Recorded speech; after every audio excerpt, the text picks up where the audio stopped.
You're listening to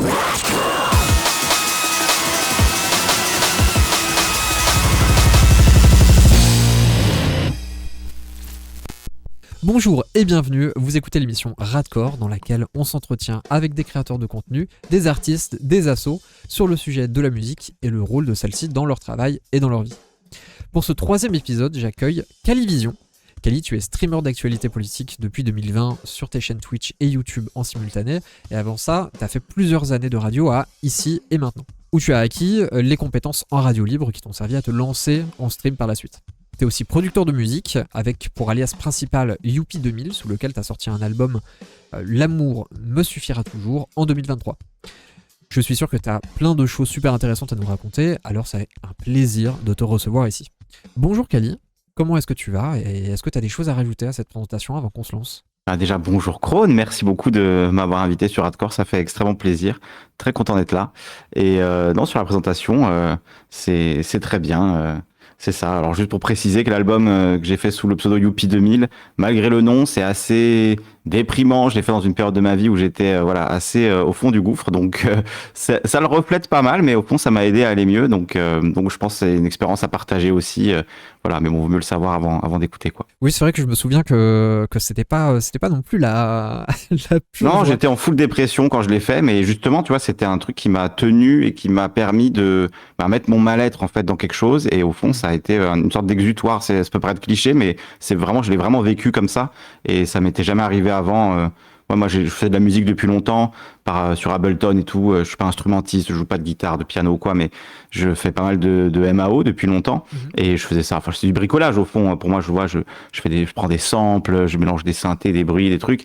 Donc, j'ai fait ça pendant très longtemps. Et là, c'est le premier moment de ma vie où j'ai senti que ça me permettait d'exprimer vraiment quelque chose de profond et que ça m'a vraiment aidé. Donc, c'est vrai que ça a été un déclic en termes de composition de musique. D'ailleurs, depuis que j'ai fait ce projet, j'essaye de me remettre à faire de la musique et tout, mais j'ai du mal à m'y remettre parce que c'était une expérience tellement il y a un mot en grec là pour dire ça, c'est la catharsis. Ouais. C'est ça, j'ai vraiment ressenti ça quoi. Et du coup, j'ai du mal à m'y remettre comme avant, juste en mode bricolage pour m'amuser et tout, parce que c'était un moment assez particulier sur ce projet-là. On aura l'occasion d'y revenir au cours de l'entretien. Du coup, commençons. Pour commencer, quel genre de musique est-ce que tu écoutes principalement, lesquelles t'inspirent le plus en ce moment ou par le passé ? Alors, en ce moment, en fait, la question des genres, j'ai un rapport compliqué avec la question des genres. Moi, j'aime la musique de base, la musique violente, la musique extrême. C'est ça que j'ai toujours recherché pendant très longtemps, en tout cas. Après, je me suis quand même adouci. J'aime aussi des trucs qui ne sont pas violents. Je suis pas obsédé, mais je l'ai été pendant longtemps. Quand j'étais ado, notamment, je cherchais l'extrême dans tous les types de musique. Donc, que ça soit musique électronique, dans le rap, dans le métal. Évidemment, dans le métal, il y a de quoi faire. Mais du coup, j'ai écouté plein de genres différents. Je dirais pas non plus que j'écoute de tout, parce qu'il y a des genres que j'écoute jamais. Genre, j'écoute jamais de country, j'écoute jamais de jazz, tu vois. Donc, j'écoute pas de tout vraiment. Mais j'ai pas vraiment de limite en mode je n'écoute que du death metal technique suédois, tu vois. J'en ai écouté un peu, mais j'écoute aussi beaucoup de choses. Et j'adore les groupes et les projets qui mélangent, qui hybrident. Donc, c'est ça moi, je dirais que c'est ça mon truc préféré en musique, c'est l'hybridation, le mélange, le côté surprenant, expérimental. Donc plutôt que de parler de genre, je dirais que c'est plutôt ces qualités-là dans n'importe quelle musique qui vont m'attirer, qui vont me plaire, quoi. Du coup, comment est-ce que tu as commencé ? Genre, ça a été quoi ton parcours musical ? Je veux dire, si t'es parti si aujourd'hui t'écoutes principalement de la musique qu'on pourrait qualifier de musique extrême, c'est rarement ce par quoi les gens commencent, étant donné qu'il y a il y a une oreille à travailler. Complètement. Alors, c'était quoi ton parcours à toi ? Surtout au tout début, pour mes 10 ans, tu vois, j'ai eu un poste CD avec des singles et dedans il y avait To Be Free, Partir un jour, tu vois, ce genre de choses avec des trucs de l'époque quoi, parce que je suis assez vieux. Du coup au début j'écoutais de la musique comme tout le monde, j'écoutais la radio, j'ai pas mal écouté Fun Radio quand j'étais au collège.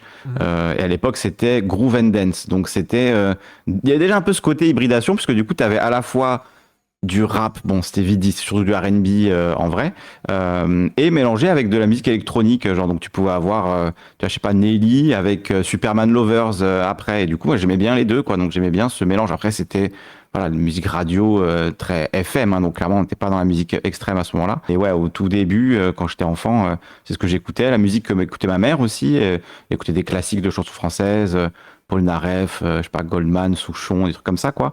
Donc ça, tout ça, j'ai pas mal écouté quand j'étais jeune. Ouais, j'ai fait écouter les Beatles aussi. Voilà, les Beatles avec qui j'ai eu une sorte de relation d'amour-haine pendant longtemps, où j'étais en mode, ah, les Beatles, c'est pas bien, etc. Puis finalement, après, t'écoutes l'album blanc, tu dis, bon, quand même, c'est bien. Bon, voilà, Tu concèdes un peu. Ouais, tu concèdes quand même. J'ai eu la même chose avec Radiohead aussi. Radiohead, pendant des années, j'étais en mode, c'est nul, c'est chiant. Bah, justement, quand j'étais dans cette recherche de violence, pour moi, il n'y avait pas de violence, il n'y avait rien.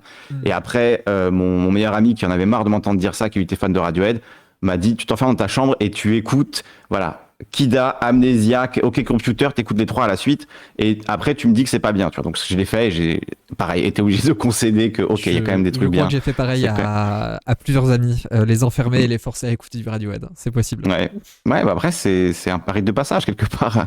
il faut en passer par là. Mais clairement, non, Radiohead, du coup, c'est un groupe aussi que j'ai beaucoup écouté. Mais à la toute base, voilà, moi, ce qui m'a vraiment permis de m'ouvrir musicalement, c'est au fond le piratage, hein. C'est bizarre de le dire comme ça, mais au fond, oui, tu vois, c'est Napster, Casa, les trucs de téléchargement de musique. Aujourd'hui, Soulseek, tu vois, c'est grâce à ça que j'ai découvert énormément de musique. Les forums, après, faisant, j'allais sur le forum de Métallurgie. Et progressivement, je m'y suis intéressé. C'est vrai que j'ai eu un arc où j'ai écouté beaucoup de musique japonaise, j'aimais les mangas, etc. Donc j'avais un peu ce côté, voilà, fan du Japon. Et donc j'écoutais pas mal de X-Japan, et c'est un peu par ça que je suis rentré dans le métal et tout. Et après, je me suis mis à écouter d'autres types de métal, tu vois. Donc, par des X-Japan, des Diren Grey, des groupes comme ça. Donc, j'ai commencé par la face japonaise, au final, de côté métal. Après, j'ai écouté pas mal de rap américain. J'aimais beaucoup, voilà, Tupac à l'époque. Eminem, évidemment. Eminem, tout le monde s'est pris la claque Eminem dans ma génération. Donc, quand t'es en quatrième et qu'il y a Real Slim Shady qui sort, tu vois, c'est difficile de passer à côté, quoi. Donc, ouais, clairement, Eminem Show, c'est un album que j'ai beaucoup écouté. Donc, je dirais que j'étais à la fois, parce que je sais que beaucoup de gens étaient dans ce truc rap ou métal, et moi, c'était vraiment rap et métal, quoi. C'était un peu comme ça que j'étais au lycée. Ouais. Et j'avais la chance que dans mon lycée, il n'y avait pas vraiment de guerre autour de ça, tu vois. En fait, personne n'écoutait de rap, personne n'écoutait de métal. Donc, comme ça, moi, c'était réglé. Donc, moi, j'écoutais les deux. Oui, c'était, voilà, quoi. Et j'avais quelques potes qui écoutaient un peu Eminem, un peu des, 50 Cent, etc., avec qui on partageait ça. D'autres qui écoutaient plus du Muse, des trucs comme ça. Mais j'avais pas vraiment de personnes avec qui partager mon amour de Diren Grey ou de groupes japonais ou de trucs extrêmes, genre. J'ai aussi découvert, pareil, tu parlais d'éducation, tu vois, il y a un groupe, on m'a toujours dit, ce groupe, il est incroyable, il faut absolument que tu écoutes, c'est Converge. Alors on dit en anglais, normalement Converge, moi j'ai toujours dit Converge. Donc voilà, Converge, effectivement, quand tu écoutes ça à 14-15 ans, tu sors de Fun Radio, on te met du Converge, bon, tu comprends pas forcément ce qui se passe, c'est très très violent, c'est extrêmement brutal et tout. Et donc pareil, c'est un truc qui s'acquiert au fur et à mesure, c'est en réécoutant, comprenant que j'ai compris l'importance d'un album comme Jendo, et aujourd'hui je l'écoute avec un immense plaisir. Mais après, c'est aussi dans des moments, quoi. C'est tellement extrême pour le coup que c'est pas un truc que tu vas mettre en soirée à tes potes comme ça, moi qu'ils aiment ça, mais c'est, ouais. Donc Converge, c'est un groupe aussi pareil qui m'a beaucoup formé musicalement, des groupes comme Neurosis.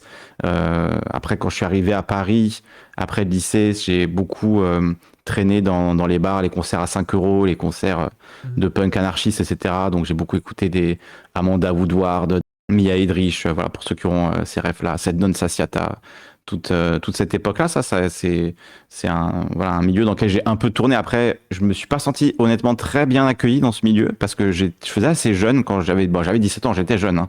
Et du coup, j'ai senti qu'il y avait un peu une forme de rejet, tu vois, parce qu'on était jeune, donc les mecs nous vannaient en mode ah ouais, bah retournez faire vos devoirs, tu vois, genre c'était un peu ridicule, genre on vient pour voir des concerts, on vient pour participer au truc. Donc nous on venait et on s'intégrait pas trop dans le truc parce qu'on s'est pas senti particulièrement accueillis dans cette scène qui soi-disant tu vois, est une scène underground contre les trucs et tout. Ben il y a des mecs qui sont adorables dans cette scène, mais il y avait aussi des connards, quoi, disons-le. Donc ça c'est ça fait partie aussi un peu de oui, comme partout au final. Mais eux c'est des gens qui se prétendaient, tu vois, avec des valeurs spécifiques de gauche, etc. Donc bon. Mais par contre la musique qui est sortie de cette scène-là, je la trouve toujours incroyable aujourd'hui. Voilà, mais t'as encore d'ailleurs des gens un peu de cette scène qui continuent, genre des Célestes et tout, c'est issu de ça, parce que Céleste c'est les anciens de Mia Eldridge, donc ouais, ça c'est un truc que j'ai pas mal écouté, toute cette scène hardcore au final, hein, scène hardcore, quoi. Au sens le plus vaste possible, parce que j'inclus dedans aussi bien Neurosis que des trucs de hardcore plus hardcore new-yorkais, Agnostic Front, des trucs comme ça, quoi. Ça j'ai pas mal pas mal écouté tout ce genre-là parce que, et moi, ce qui me plaisait justement dans cette scène-là, c'est qu'il y avait des groupes qui cassaient complètement les barrières, n'étaient pas dans les. Tu vois, un groupe, je pense, qui est inconnu du bataillon et que personne ne se souvient, c'est Committee. Et c'était un groupe de musiciens qui étaient vraiment des brutes. Genre, techniquement, c'était des brutes. Et ils faisaient une musique super bizarre qui était à mi-chemin entre du doom, du metal, du hardcore. C'était très progressif, très lent, avec des morceaux de 25 minutes. Et ça, c'est un groupe que j'ai toujours trouvé incroyable et qui était complètement inconnu du bataillon. Et il se trouve que le batteur jouait pour gagner sa vie, était batteur de la Star Academy, tu vois. Tu pouvais le voir à la Star Academy, jouer de la batterie et le week-end, il allait dans au bateau phare faire des concerts. Donc, ça c'est par exemple ce genre de scène-là. J'ai pas mal écumé ces concerts-là et tout, et ça m'a quand même pas mal forgé, quoi. Ouais. Après, le truc, c'est que je m'étais dit, je vais parler que de 4 ou 5 groupes, parce que sinon je vais en parler de trop. Et là, j'ai déjà parlé de beaucoup plus que 5 groupes, donc j'ai pas du tout respecté ce que je m'étais dit. Mais ouais, c'est pas grave. Si on commence à parler de musique, après, c'est infini. On est ravis d'avoir le plus de recos de noms possible. Hein, c'est toujours un plaisir de faire découvrir aussi aux gens qui nous écoutent. Du coup, tu composes de la musique, que ce soit ton album que tu as sorti avec Youpi 2000 ou des petits morceaux que tu fais un peu plus pour le fun et qui sont trouvables sur ton SoundCloud. Depuis combien de temps et comment est-ce que t'es venu en fait à composer, à produire de la musique? Depuis combien de temps? En vrai, ça va faire plus de 20 ans. En vrai, composer, c'est un bien grand mot parce que j'ai toujours abordé plus le truc comme un geek que je suis, quoi. Donc par le logiciel, tu vois, j'ai téléchargé une version de FL quand ça s'appelait encore Fruity Loops. Oui, les souvenirs. En 2003, tu vois, voilà. Je pense les débuts où j'ai commencé à faire de la musique, à essayer de bricoler des trucs, c'est 2003. Mais après, ce que je faisais à l'époque était absolument inaudible et complètement horrible, quoi. Hein. Vu que j'ai pas de formation technique, j'ai pas de formation, c'est du pur bricolage et juste de pousser des potards, voir ce qui se passe, tu vois, appuyer sur des trucs. Genre, le mot composition me paraît quand même très élevé pour ce que je faisais à l'époque. Donc voilà. Après, là où j'ai commencé à m'y mettre un peu plus sérieusement, je dirais que c'est aux alentours des années 2008-2010, quand j'ai commencé à utiliser Ableton. Et il y a un moment, j'utilisais Ableton et FL en même temps. Et c'est là que j'ai commencé à publier. J'ai pas commencé à publier en 2008, mais c'est à partir de là que je m'y suis remis, on va dire, un peu plus sérieusement. Après, j'ai eu un groupe aussi avant ça, plutôt, j'ai eu un groupe dans les années 2005-2006, où j'étais chanteur, quoi. Je criais, c'était un peu sorte de Rage Against the Machine version 2005, tu vois, je sais pas trop comment le décrire, mais ouais, on était un groupe de 4 et on se réunissait tous les jeudis pour répéter et tout. Ça, c'était une expérience aussi super cool. Mais du coup, au sein de ce groupe, moi, j'étais pas instrumentiste, donc j'écrivais des paroles, je chantais entre guillemets, mais j'ai jamais appris à jouer de la guitare, de la basse, ce genre de choses. J'ai joué un peu de basse, mais la voix est un instrument, Gérald. ouais, complètement. Mais bon, je criais en espérant être en rythme plus que, tu vois ce que je veux dire. Il y avait pas vraiment de maîtrise, c'était plus ça, quoi. C'était assez chaotique de ma part, mais c'était une super expérience. Ce groupe s'appelait La Doxa. Et franchement, ouais, c'était que des bons souvenirs. On a fait un concert, mais voilà, on n'a rien enregistré. Je dois avoir un MP3 qui traîne d'une répète, tu vois, un truc comme ça. Mais ouais, j'ai fait ça. Et après, du coup, quand on a arrêté avec la Doxa, je me suis remis à faire de la musique par ordinateur avec Fruity Loops, Ableton. Et c'est plus dans les années 2015-2016 que j'ai commencé à publier des petits trucs, voilà, des petites prods, des petites instrus. Au début, je voulais créer des instrus pour rapper dessus. Mais je savais pas trop bien rapper, etc. Donc j'ai eu du mal. En fait, moi, en tant que musicien, on va dire, je suis un peu comme pour ceux qui ont la rêve de Naruto, mais un peu comme Rock Lee, tu vois. Genre, j'ai zéro facilité. Genre, j'ai aucune oreille, pas vraiment le sens du rythme, je chante pas juste, tu vois. J'ai beaucoup de difficultés. Donc, ça me demande beaucoup de travail pour faire un truc qui, pour un musicien, on va dire normal, entre guillemets, enfin, qui a un niveau standard, qui a fait le conservatoire, ce genre de choses, c'est, tu vois, des trucs qui sont évidents et qui sont très simples. Moi, c'est beaucoup plus pénible et beaucoup plus long, et c'est pour ça que pendant des années, j'ai quasiment pas progressé, alors que j'en faisais beaucoup parce que il me manquait des clés, etc. Et au final, ça m'a pris, voilà, beaucoup de temps pour devenir un musicien médiocre, on va dire. Mais vraiment, ça me suffit, hein, tu vois. Mais non, voilà, non, clairement. Parce que j'ai pas d'oreille, donc tu vois, c'est très difficile pour moi de refaire une mélodie, je la chante, etc. Mais il me faut beaucoup de temps pour la remettre, etc. Donc c'est très galère, quoi. C'est pas, tu vois. Après, tu sais, c'est le cas de la majorité des gens. Hein. La majorité des gens bien sûr, mais dans la musique aussi n'ont pas de formation. Moi-même, j'ai pas de formation musicale ou quoi. Ouais, complètement. C'est le cas pour beaucoup et beaucoup de grands aussi. Hein. Hmm. Ouais, mais après, la différence, c'est que eux ont du talent, peut-être. Tu vois, c'est peut-être la différence, quoi. Donc, non, mais après, en vrai, moi, j'ai toujours fait ça pour le plaisir et pour mon propre, tu vois, mon propre plaisir personnel. Et ça n'a jamais été dans un but d'en faire une carrière Hmm. ou d'en vivre ou quoi. Donc, j'ai aucune, tu vois, si j'ai pas envie d'en faire, j'en fais pas. J'en fais quand c'est vraiment important pour moi d'en faire et que ça me, voilà, et que j'en ai besoin, quoi. Ouais. Mais du coup, c'est sans aucune prétention ou quoi. J'ai juste envie de faire un truc qui moi me plaise, qui moi me fait plaisir. C'est un peu une pratique, voilà, purement de plaisir comme ça, ce qui m'empêche pas de le partager quand même et de le mettre quand même sur Internet derrière. Ouais, ok. Alors dans cette émission, en même temps que de répondre à mes questions, t'as aussi quelques morceaux à nous partager. Et ta première proposition, c'est Red M, du groupe de métal alternatif japonais Diren Grey. Est-ce que tu peux nous Hmm. en dire un petit peu plus avant qu'on se lance ça? Bah ouais, je voulais prendre un morceau qui représente bien ce que j'écoutais à l'adolescence. Et c'était clairement un des morceaux préférés de mon adolescence. Parce que je pense qu'on sort jamais vraiment, enfin c'est un cliché de dire ça, hein, mais je pense que c'est vrai, on sort jamais vraiment musicalement de ce qu'on a aimé à l'adolescence. Et finalement, c'est ce qui nous parle le plus, c'est ce qui nous, tu vois, voilà, quand on vieillit, on y revient forcément. Et au final, Diren Grey, c'est pas un groupe que j'écoute forcément aujourd'hui au quotidien. Tu vois, de temps en temps, je m'en mets une petite comme ça, mais c'est pas un groupe que j'écoute aussi compulsivement que quand j'avais 15 ans et où je m'envoyais des albums en boucle et où je cherchais le moindre live, le moindre truc. J'étais complètement, voilà, ce super fan complètement abusé. Et du coup, ouais, même si c'est pas un morceau que je vais écouter tous les jours maintenant, bah, c'est un morceau que j'ai écouté tous les jours à une époque où tu te forges musicalement. Donc je pense que ouais, il y a du sens à mettre ça comme premier reco. Ça représente bien ben, les moments où je me suis forgé musicalement, où j'ai écouté énormément de choses. J'étais vraiment dans cette vibe-là. Et ça, c'est un morceau que j'ai voilà, énormément saigné en allant au lycée, etc. Donc ça me paraissait précis de choisir celui-là et pas forcément un morceau que j'ai découvert il y a 2 mois, tu vois. D'accord, ouais, bah on va s'écouter ça tout de suite.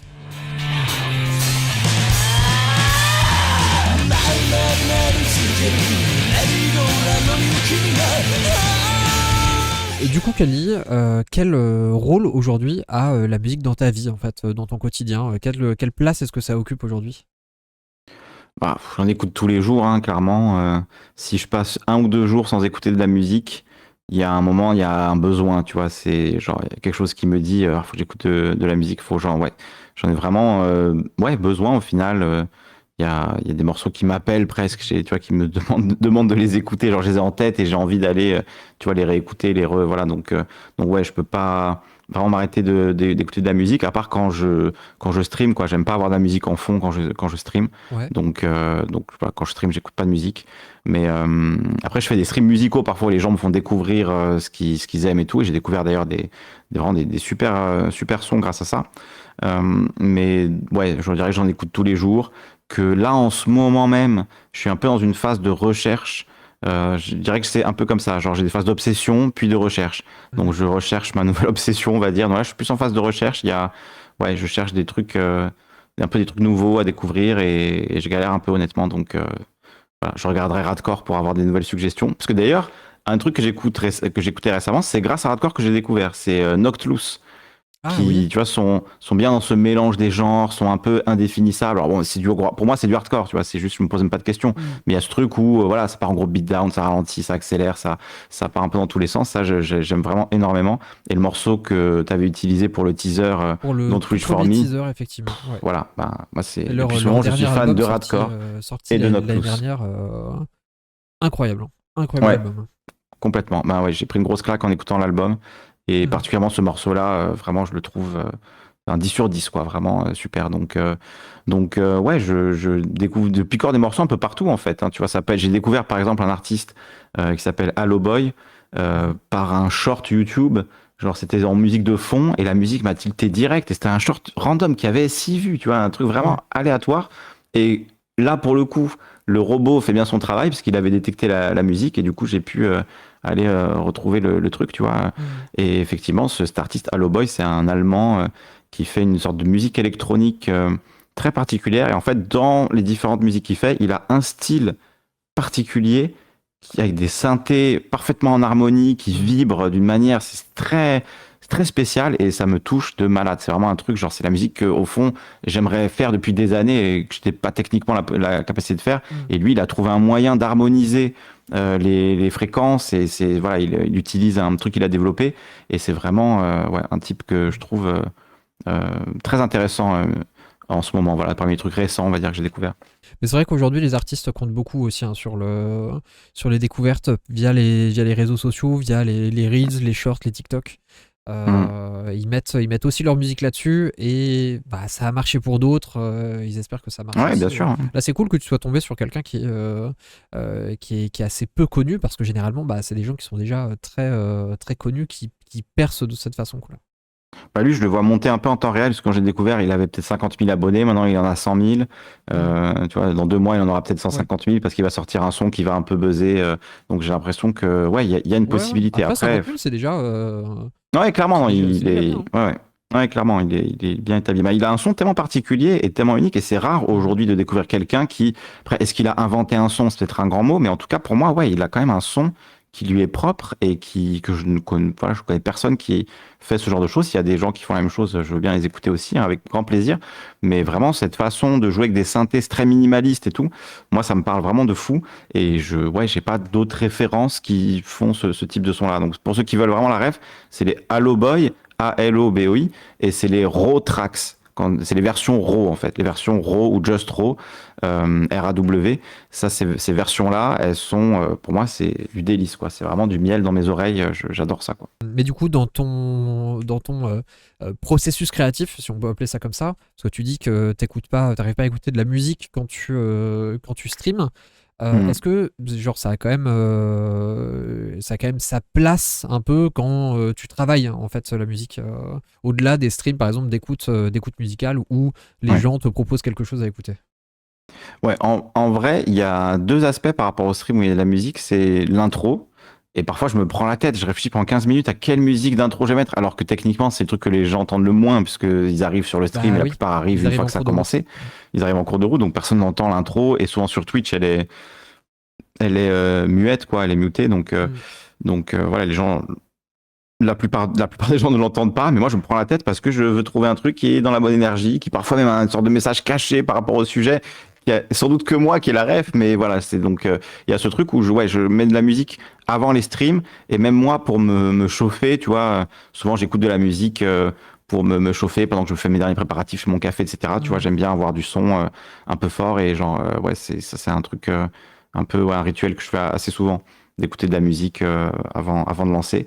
Et aussi, j'ai des platines maintenant, donc ça m'arrive de faire des petits sets aussi, bon, voilà, totalement en amateur, mais avec Serato aujourd'hui, il y a moyen de faire des trucs absolument extraordinaires. Ouais. Donc je fais des petits mash-ups, des petits trucs comme ça, et je les passe pour détendre un peu l'atmosphère à la fin d'un live politique bien chiant. Ça, c'est sympa. Là, je le fais un peu moins ces derniers temps, mais c'est un truc que j'aime bien faire. Et le côté DJ, je me suis rendu compte que plus sans doute que la composition et la MAO, etc., pour lequel bon, je t'ai expliqué que j'étais pas forcément naturel. Là, je trouve le côté sélectionner des tracks et faire des mix où les tracks s'enchaînent bien, où il y a une cohérence et tout, ça, Mm. c'est un truc qui me parle vraiment beaucoup et qui est peut-être aussi lié au métier d'animateur radio, au fond, tu vois, parce qu'il y a cette notion-là aussi dans la radio, Ouais, une belle ouais. émission radio avec des tracks qui ont du sens, tu vois, etc. C'est un truc que j'ai toujours bien aimé faire, toujours fait des petites playlists, des petits Mm. mix comme ça, donc Créer une ça me ambiance un peu. passe. Hein. Ouais, exactement. Ouais.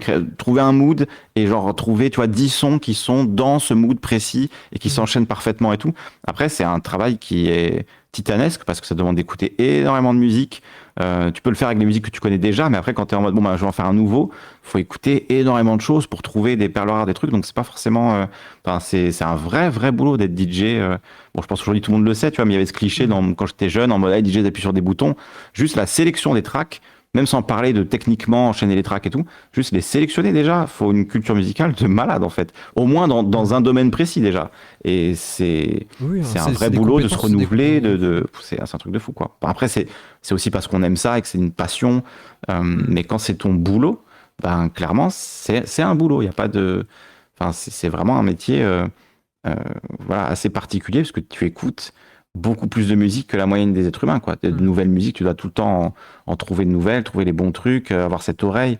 C'est pas si simple. Tu nous en parlais tout à l'heure, du coup, sur les intros des live Twitch où la musique est coupée. Souvent, elle est coupée pour une question de copyright. Alors, toi, c'est quoi Eh ton, oui. ton rapport avec ça? Comment est-ce que tu gères un peu la question du copyright? Est-ce que, genre, tu utilises des banques de sons, des musiques libres de droit? Est-ce que tu as déjà contacté des musiciens pour du contenu ou ce genre de choses? Comment est-ce que tu gères Ouais. le copyright et les problèmes de droit d'auteur sur Internet?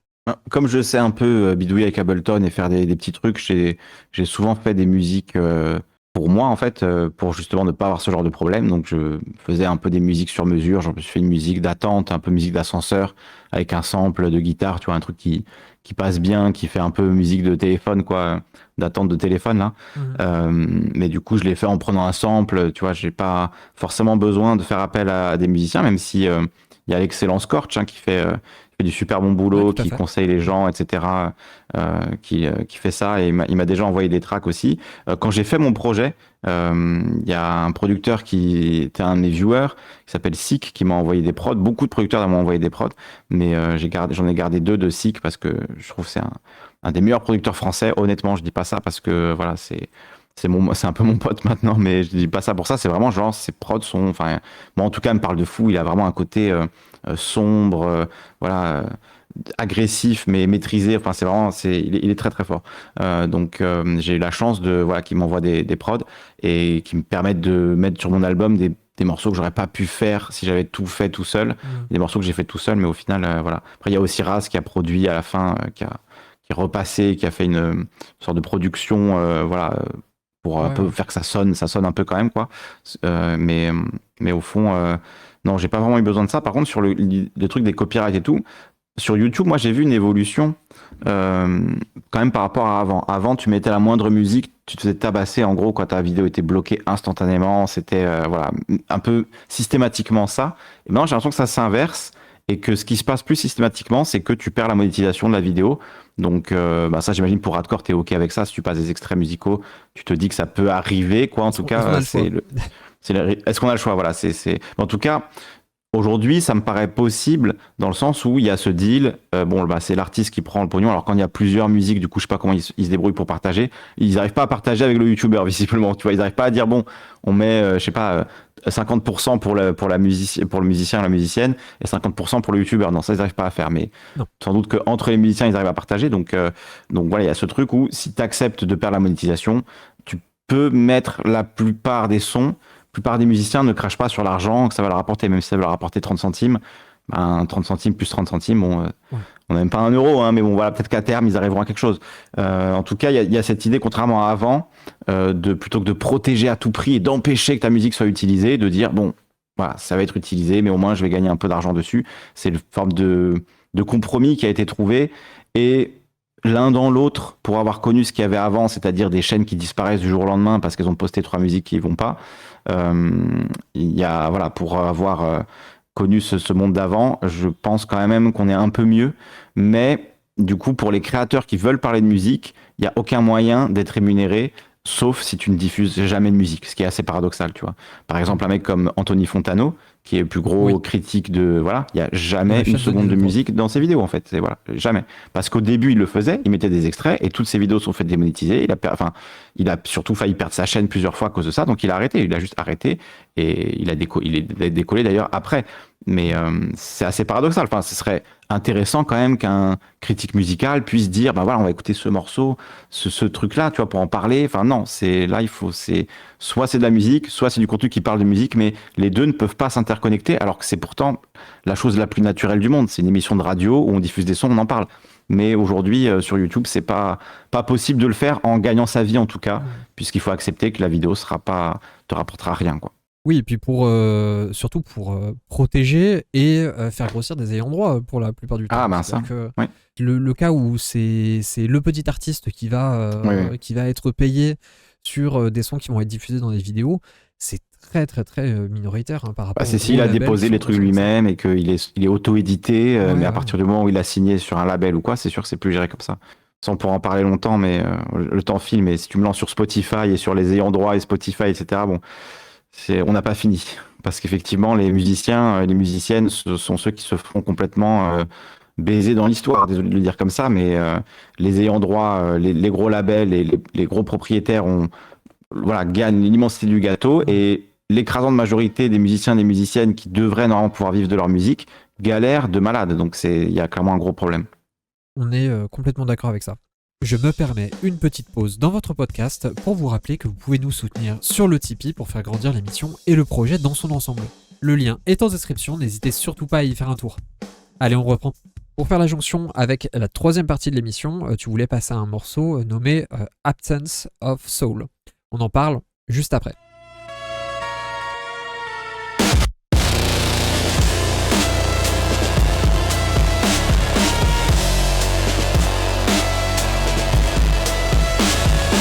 Du coup, ce morceau que vous venez d'entendre, eh bien, en fait, c'est pas moi qui l'ai fait, il a été généré par une intelligence artificielle. Alors, en l'occurrence, je vais pas leur faire de pub, mais c'est Suno que voilà, j'ai utilisé pour faire ça. Donc, je peux même pas dire, j'aime pas l'idée de dire j'ai fait ça parce que j'ai absolument rien fait. J'ai juste tapé des mots dans un truc, j'ai appuyé sur entrée et ça a fini par me donner ça. Et donc, je l'ai fait écouter à pas mal de gens et la plupart des gens n'arrivaient pas à croire que c'était généré par IA. Et donc, voilà, je suis désolé de vous dire que voilà, on en est là. La musique générée par IA atteint un niveau aujourd'hui, là on est fin 2025, atteint un niveau qui est absolument sidérant. Et bon, moi, à titre personnel, je suis fasciné par la génération artificielle, l'IA générative depuis vraiment très longtemps, bien avant que ça soit une vraie question de société, etc. Dans les années 2017-2018, Google avait un blog dans lequel il mettait des espèces d'expérimentations bizarroïdes, et notamment la génération d'images par IA. Donc c'était ces fameuses images, pour ceux qui s'en souviennent, où on voyait des chiens qui apparaissaient un peu comme dans des arcs-en-ciel. C'était très très bizarre, mais donc ils envoyaient une photo lambda et l'IA voyait entre guillemets des chiens dans cette image parce qu'elle avait été entraînée sur plein d'images de chiens. Et moi, ce truc-là me fascinait totalement. Donc j'utilisais déjà à l'époque des outils pour modifier des images avec ça. C'est ce truc de Philippe Cadic, mais c'est de quoi rêvent les androïdes. C'est une question de science-fiction au fond, moi qui m'a toujours fasciné depuis que je suis enfant. Donc c'est un truc, je trouve ça fascinant, ultra intéressant, voilà, d'un point de vue technique, d'un point de vue qu'est-ce que voit une machine, à quoi rêve une machine, tu vois, quelque chose que je trouve poétique et que je trouve vraiment vraiment fascinant, premier degré. Donc ça, on va dire, c'est mon rapport à moi qui fait que ça m'intéresse, cette idée-là. Et donc pareil sur la génération de musique par IA, ça fait des années que je regarde les résultats de ce qui se fait. Il y a eu quelques trucs qui étaient, je sais pas si tu te souviens, il y a quelques années, il y avait un mec qui avait sorti soi-disant un morceau perdu de Kurt Cobain. Mais il y a un moment déjà, tu vois, c'était avant la vague, avant même ChatGPT, etc. Et les gens avaient trouvé ça super bizarre, super creepy, mais ça montrait qu'il y avait déjà une possibilité, mais ça sonnait chelou. C'était pas tout à fait convaincant, mais en tout cas, c'était un peu les débuts de ça. Mais bon, pendant des années, les résultats des trucs comme ça étaient plus ou moins désastreux, en tout cas pas vraiment exploitables, et plus du domaine de l'expérimentation artistique bizarre que vraiment du domaine c'est de la musique que les gens vont écouter. Là, aujourd'hui, en 2025, ils sont capables de faire de la musique qui passe complètement le test de Turing, tu vois, genre c'est pas possible de dire a priori que c'est généré par de l'IA. Alors quand tu rajoutes de la voix, ça peut se remarquer parce que les voix sont parfois un peu bizarres, encore que en vrai c'est assez impressionnant. Mais en fait, dans des genres qui sont très, très standardisés, si tu prends vraiment un genre qui a vraiment des clichés un peu dans la manière dont il est exécuté, etc., en fait l'IA arrive à le répliquer d'une manière qui est convaincante pour l'écrasante majorité des gens. Et donc là où je veux en venir pour dire ça, c'est pas pour sucer ces entreprises-là, etc., c'est juste pour vous faire prendre conscience que aujourd'hui, l'IA est capable de faire ça. Donc, si vous êtes en mode moi je rejette tout ce qui est fait par IA, c'est de la merde, etc. Et vous avez raison, parce qu'il y a 1 milliard de raisons dont on peut parler de pourquoi c'est nul. Clairement, ils se sont entraînés sur tout le monde, en fait, hein, sur l'intégralité de SoundCloud, non seulement de Spotify et tu vois, des gros artistes, mais aussi de SoundCloud, c'est clair, tu vois. J'ai un peu traficoté dans le truc pour essayer de lui faire générer des choses. Pour moi, c'est évident qu'il a avalé l'intégralité de SoundCloud, ce logiciel. Il y a eu des expériences qui ont été faites par rapport à certains artistes où en fait on retrouvait même des, tu sais, les petits sons que mettent certains prods au milieu. Oui, bien sûr, il crée un faux producer tag. Ouais, comme pour les images, ils te créent une fausse signature d'artiste, c'est le même concept, c'est la même chose. D'artistes qui avaient refusé à ce que leur œuvre soit utilisée pour de l'IA, cette ils en ont rien à battre. Se retrouver quand même dedans. Que ça soit clair, ils en ont absolument rien à foutre et ils ont avalé. Et c'est d'une hypocrisie totale parce que si tu lui dis génère-moi un son à la Queen of the Stone Age, il te dit non, c'est le même du mec qui fume une clope et tu lui proposes une clope et il dit non, tu vois, alors qu'il est déjà en train de fumer une clope. C'est exactement ça, tu vois. Il te dit ah non, attention, violation de droit d'auteur. Mais si tu lui mets desert rock californien, stoner, voilà, tu mets quelques mots clés, il te fait un son à la Queens of Stone Age quand même. Tu vois ce que je veux dire? Donc clairement, il les a avalés, les Queens of Stone Age et autres. Enfin, je dis cet exemple-là parce que je l'ai essayé et voilà. Il te dit non. Non, t'as pas le droit, mais lui-même s'en est battu les couilles et là dans sa base de données, tu vois. Donc c'est complètement, il y a une hypocrisie là-dessus qui est absolue, qui est totale et vraiment. Mais là où je veux en venir, c'est que vous pouvez refuser l'IA sur le papier, sur le principe. Des musiciens professionnels sont déjà en train de l'utiliser et demain vous allez sucer un truc, vous allez dire bravo, ce truc c'est génial, en pensant que c'est fait sans IA, alors qu'en fait, il y aura de l'IA dedans, tout simplement parce que les gens auront honte de dire qu'ils ont utilisé l'IA, parce qu'il y a un vrai stigmate, et qui est normal, vu la dinguerie du truc. Mais tu vois ce que je veux dire? On va rentrer dans un monde où les gens vont dire non, j'utilise pas d'IA, alors qu'en fait, oui, parce que l'IA est capable de ça. Donc moi, c'est sur ça que je veux alerter. Genre, sachez que l'IA est capable de faire des trucs qui sont impressionnants, qui peuvent vous impressionner, qui peuvent sembler être faits par un musicien, une musicienne, voilà, humain, et en fait, non. Donc, je sais pas, moi, je trouve ça terrifiant à beaucoup d'égards. D'autant plus que voilà, la musique, c'est vraiment l'art que je préfère. C'est l'art que je pensais intouchable. Et je me rends compte qu'en fait, non. En fait, ils peuvent aussi s'emparer de ça et finalement se passer des humains pour générer de la musique à l'infini, sur mesure. Tu vois, moi, je vois un peu, j'ai l'impression qu'ils vont aller vers ça. Donc ça vaut bien évidemment pas le coup de construire des serveurs qui sont des écocides ambulants, qui produisent voilà, une pollution majeure, qui augmente le prix de l'électricité pour les gens autour. Ça vaut clairement pas le coup, hein. Mais c'est ce qu'ils veulent faire. Un truc où tu te lèves le matin, tu te dis ah ben fais-moi une playlist blues qui me raconte voilà ma future journée ou qui me dit que je suis le meilleur ou je sais pas quoi. Et tu auras une playlist sur mesure qui aura pompé des trucs faits par des vrais humains et qui le redonnera d'une manière, tu vois, parfaitement adaptée à chaque personne, etc. Donc, moi, je le vois ça arriver gros comme une maison. J'ai l'impression que personne n'est prêt, personne ne s'en rend compte, personne voilà, voit que c'est en train d'arriver, à part les gens qui s'intéressent vraiment à l'IA et tout. Et je crois qu'on est un peu délus sur le truc. Et moi-même, je l'étais encore il y a 2 mois à dire c'est impossible que l'IA fasse une bonne chanson qui me plaise et tout. Ben, le truc que je vous ai fait écouter, après, c'est les goûts, les couleurs, tout ça, mais moi, je trouve que c'est bien premier degré. C'est lourd premier degré. Genre, le morceau est bien. Je sais pas quoi vous dire d'autre. Vous voyez ce que je veux dire? Je suis un peu paralysé en mode on est où en fait? C'est donc ouais, je lance ça comme ça. Moi, je suis prêt à en parler avec plein de gens. Enfin, je veux vraiment entendre l'avis des gens. Mais la posture qui dit ah c'est de l'IA donc c'est de la merde donc c'est nul donc tu vois ce truc un peu en mode on critique sur l'aspect qualitatif.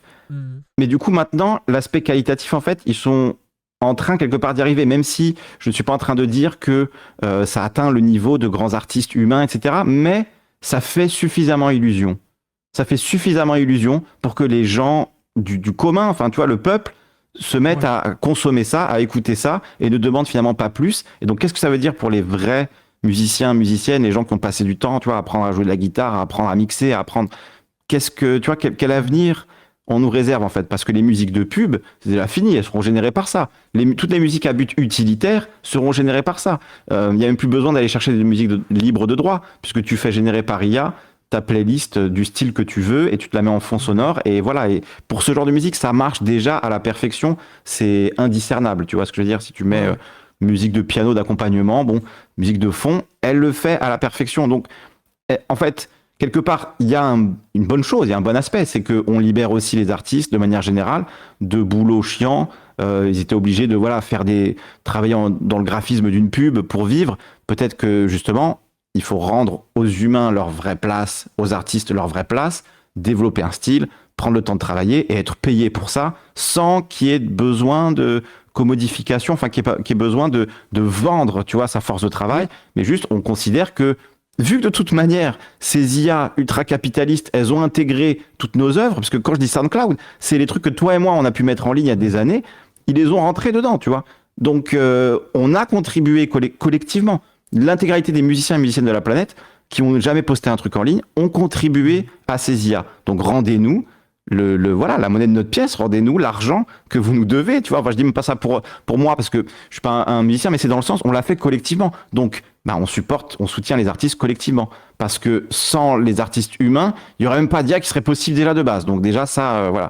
Mais quelque part, eux, leur ambition, elle est là. C'est ça, la question fondamentale, elle est là. C'est se débarrasser de l'être humain. Se débarrasser de l'artiste humain qui est chiant, qui fait des caprices, qui a ses, tu vois, ses passions, ses trucs. Ça me casse les couilles. Nous, on veut de l'efficacité. Et donc, voilà, quelle va être notre réponse, en fait? Moi, c'est la question que je me pose. Qu'est-ce qu'on va répondre à ça? Qu'est-ce qu'on va opposer à ça, tu vois? Il y a aussi la question de... en fait, on se faisait le même... Il y avait des discours qui étaient un petit peu les mêmes, sur le même angle, quand il y a eu la démocratisation des playlists. Ça, on l'a pas vraiment vu passer. Avant, on n'écoutait pas vraiment de playlists, on écoutait les titres des qu'on albums. avait, les titres qu'on avait téléchargés, les titres qu'on avait achetés pour certains, les albums complets. Mais quand l'utilisation de playlists est arrivée et a été démocratisée, on n'a pas vraiment vu le remplacement dans notre habitude d'écoute de ce genre de pratique-là. Genre une playlist pour, on en discutait avec Rose au cours de l'épisode dernier, une playlist pour faire du sport, une playlist pour travailler, etc. Et on ne s'est pas rendu compte à quel point est-ce que ces playlists-là se sont intégrées d'elles-mêmes dans nos habitudes d'écoute. Je pense qu'avec l'IA, l'enjeu, il est un peu similaire. J'ai l'impression que chez beaucoup de gens, ça va être intégré sans même s'en rendre compte et devenir être intégré à la normalité de ce qu'est l'écoute de la musique.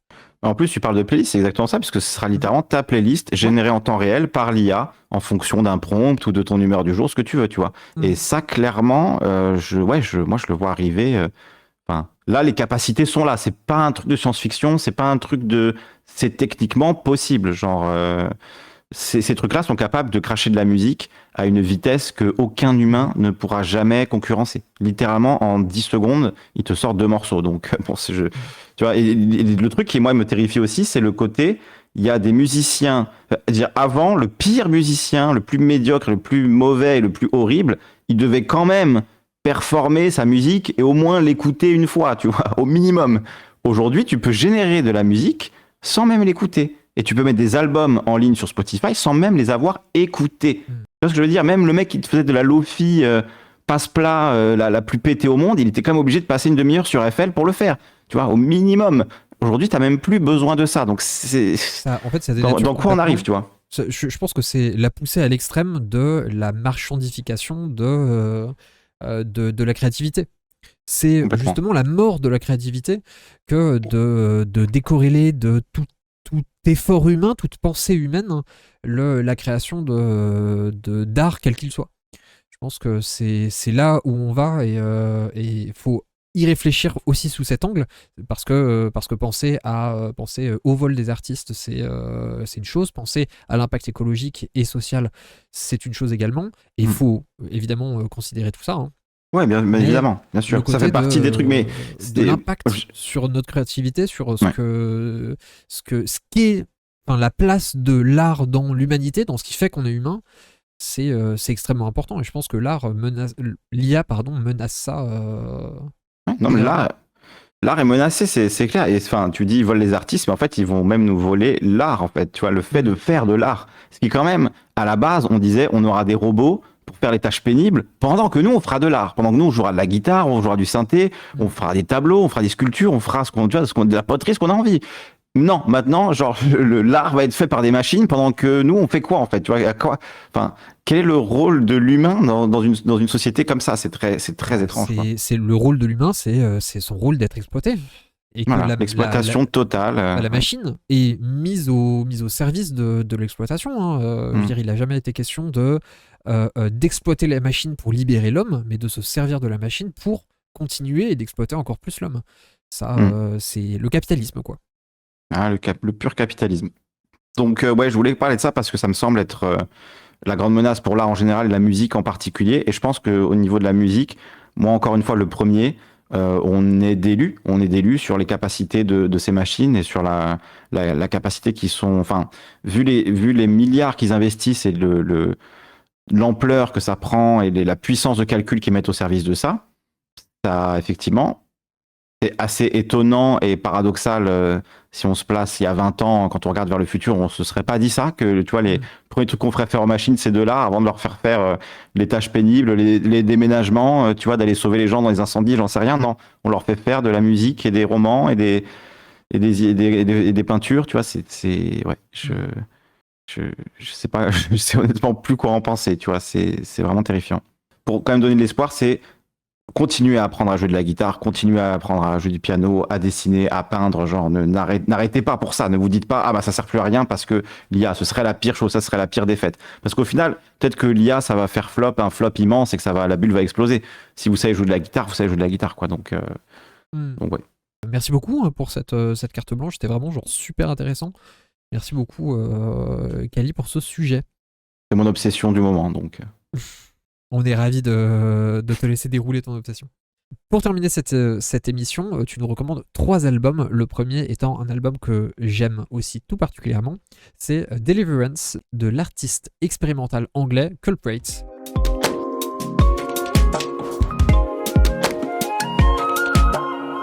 Pour moi, oui, c'est vraiment un maître du design sonore, quoi. Et honnêtement, il n'y a pas grand monde qui lui arrive à la cheville, techniquement, déjà de base, mais en plus d'être un monstre techniquement, il a une véritable vision, il entend des choses, enfin, en tout cas, il te transmet des choses musicalement, honnêtement. Enfin, moi, ça me brise le cerveau à chaque fois. Je suis en mode, mais comment il peut penser juste à faire ça, en fait? Et du coup, ouais, clairement, c'est quelqu'un qui m'a, j'ai pas envie de dire dégoûté de faire de la musique parce qu'au final, il m'a quand même redonné envie d'en faire, mais à un tel haut niveau d'exigence, en fait, que tu vois, je suis pas, voilà, quoi. Je trouve qu'il est juste trop, trop fort, trop fort, et que vraiment, c'est la musique qui s'écoute, voilà, au casque si possible ou bien fort en tout cas, bien attentivement. C'est pas un truc qu'on met en fond, voilà, c'est pas parce qu'il y a des changements, il y a des trucs qui arrivent tout doucement, il y a enfin, au niveau du rythme et tout, c'est complètement fou. Donc ouais, c'est un album vraiment expérimental, psychédélique, qui s'écoute dans les bonnes conditions et qui est vraiment un voyage du début à la fin. Et en vrai, je dirais ça de quasiment tous les albums de Culprat, particulièrement Délivrance et numéro 4, qui a un nom en grec, mais je crois que ça veut dire numéro 4, le nom en grec, qui est son 4e album un peu de ce genre-là, on va dire, genre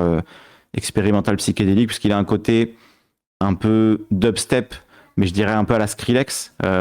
Culprat aussi, il a des projets plus comme ça, c'est le début. Comme ça, DNB, ouais, dubstep. Il est souvent mis voilà, dans DNB dubstep, mais avec un twist et avec une originalité, et avec un détail vraiment qui est une attention au détail qui est vraiment hallucinante et qui presque rend l'écoute, je trouve, d'autres artistes du même genre un peu, tu souffres parce qu'en fait lui il t'en a tellement mis dans la gueule que c'est dur de retrouver ça après quoi. Même il fait un peu cet effet-là, Culprat, quoi. J'ai vraiment enseigné tous ses albums et je trouve que ouais il a quelque chose en plus qui est absolument fou. Et donc ouais, c'est vraiment un artiste que je recommande, qui gagne à être connu parce que pour le coup il a même pas, je crois, 20 000 abonnés sur YouTube, peut-être qu'il en a plus maintenant, mais c'est vraiment à un moment j'étais choqué du fait que j'avais plus moi avec mes commentaires politiques d'abonnés que ce génie de la musique. Donc je trouve qu'il y a quelque chose qui va pas. Donc si voilà, plus de gens peuvent le connaître, l'écouter, voilà, les voir en concert, acheter ses albums, parce que vraiment je trouve que musicalement c'est un maître, quoi, tout simplement. Il y a beaucoup d'émotions aussi dans ce qu'il fait. Moi je trouve que c'est complètement, ouais. c'est ce qui le sépare aussi d'autres artistes qui font des genres similaires, c'est que ça touche, quoi. Ça touche vraiment, et particulièrement l'album Deliverance que tu nous recommandes aujourd'hui. Oui, complètement. C'est justement cette fusion entre un esprit, et c'est un peu l'évolution au final au fur et à mesure des albums. C'est l'évolution de quelqu'un d'assez. Enfin, moi, c'est comme ça que je le lis, comme ça que je le vois, hein, mais c'est mon interprétation, on va dire. Mais quelqu'un qui était assez robotique dans ses débuts, c'est très du dubstep, très froid, très violent, très bien mixé, mais vraiment avec un côté un peu inhumain. Et il y a une évolution, une ouverture, comme s'il ouvrait son cœur progressivement, et effectivement vers de plus en plus d'émotions, et au point parfois d'avoir de l'émotion dans sa musique. Pour moi, il y a de l'émotion pour des fourmis, il y a de l'émotion, tu vois, pour le monde des insectes, pour tu vois, la vie en général. Enfin, c'est très, ça va extrêmement loin. C'est pas juste, voilà, il est fort techniquement, etc. C'est ce que j'ai beaucoup dit, mais c'est vraiment pas ça. Genre, il met cette technique au service de quelque chose, au service d'une vision de la musique, du monde, qui éclate complètement toutes les barrières entre genres. Parfois, il peut t'envoyer pendant 10 secondes un genre, puis un autre, et le tout ultra bien fait, avec goût, avec soin. Enfin, c'est vraiment très, très impressionnant. Et c'est de la musique qui, pour le coup, si vous l'écoutez attentivement, vous serez récompensé, entre guillemets. C'est très, il y a ce côté vraiment aux gens qui l'écoutent attentivement, il donne beaucoup, beaucoup de choses, Culprat. Mais pour ça, c'est sûr que si tu parles en même temps, si tu fais autre chose en même temps, tu vas passer à côté de l'essentiel. C'est vraiment une musique qui s'écoute attentivement et dans laquelle on plonge parce que voilà, c'est une vision sur un monde. Honnêtement, moi, j'ai l'impression que c'est un alien qui fait de la musique parfois, tu vois. Il y a vraiment ce truc-là. Genre, je ne comprends pas comment un cerveau humain en arrive à faire ça. Et lui, il le fait tellement bien en plus. Donc, vraiment, ouais. Voilà. Je pense il faut remettre le cul à sa juste place. Je vois complètement ce que tu veux dire. Alors, deuxième reco, j'avais choisi Sevdaliza, l'album Chabrang de Sevdaliza.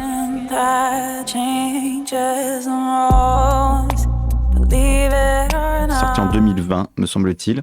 Vraiment, Sevdaliza, c'est une artiste que j'adore. C'est une artiste néerlandaise qui a été dans l'équipe de basket olympique, je crois, l'équipe nationale de basket féminine des Pays-Bas et qui fait de la musique aujourd'hui et fait une musique qui, pour la décrire, sera un peu formule moderne de Portishead. Il y a un côté trip-hop un peu dans sa musique, très lent, sombre, c'est assez sensuel, mais par rapport à Portishead, il y a peut-être une utilisation encore plus d'éléments électroniques qui empruntent aussi à des genres plus récents, quoi, puisque forcément elle a commencé à faire de la musique en 2013-2014, quelque chose comme ça, en tout cas, à sortir des projets.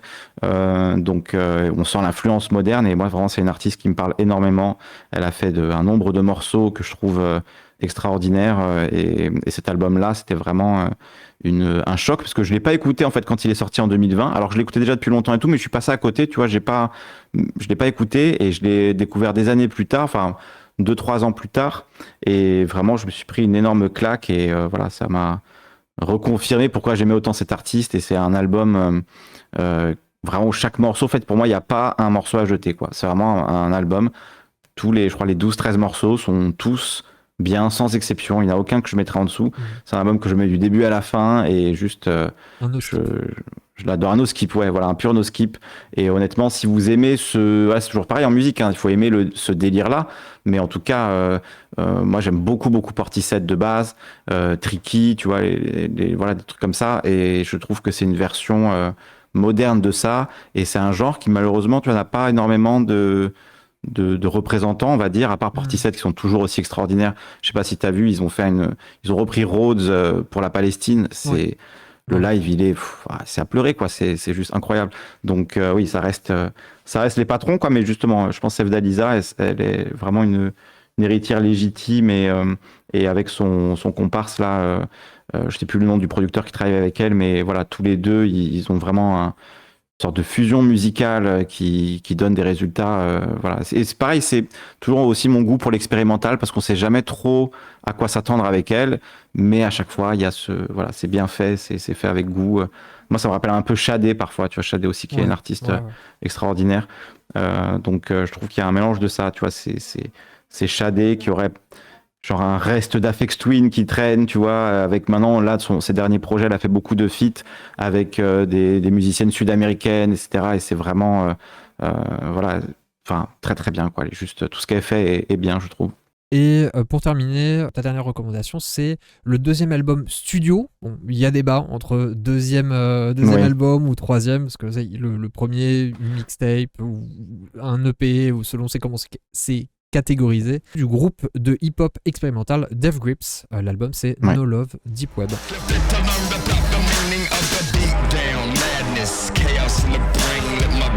C'est vrai que tu vois, au final, j'ai bien fait de le choisir. J'hésitais à choisir celui-là en dernier, mais on a bien fait parce qu'on n'a pas du tout parlé de Death Grips, qui est un groupe que j'ai énormément écouté. Quel groupe, hein. Et moi, j'ai beaucoup, beaucoup écouté Death Grips. C'était l'époque où j'ai découvert, c'était vraiment la mixture parfaite entre musique électronique extrême, hip-hop extrême, et avec le batteur de Ella, Zakil, il y a ce côté aussi rock extrême, et cette fusion des trois, cette énergie et surtout leur productivité pendant ces années-là, du coup les années 2012, 2017, quelque chose comme ça, je dirais que c'est la grosse période, surtout 2012-2015, où ils ont sorti beaucoup de projets, 2 projets en un an, dont celui que j'ai choisi, No Love Deep Web. Donc pour moi, c'est le numéro 3, parce que pour moi, ils ont sorti un EP au tout début, Après, il y leur a Ex mixtape, Military, qui est volume 1, mais il y a des samples dessus, il y a un sample de Pink Floyd, etc. J'imagine qu'ils n'ont pas du tout payé les droits pour les samples, donc c'est sous forme de mixtape illégal, quoi, en gros, parce qu'il y a énormément de samples dans le projet.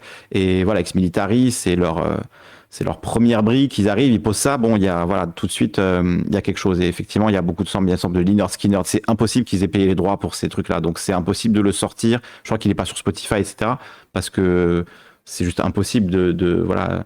Enfin, c'est un groupe de punk de Sacramento, ils n'allaient pas mettre 200 000 euros pour, tu vois, payer les droits pour leur première mixtape, c'était impossible. Oui, Donc, clairement. peut-être pour ça que c'est pas considéré comme leur premier projet, mais en vrai, c'est leur premier projet et c'est clairement un album, il y a 13 tracks.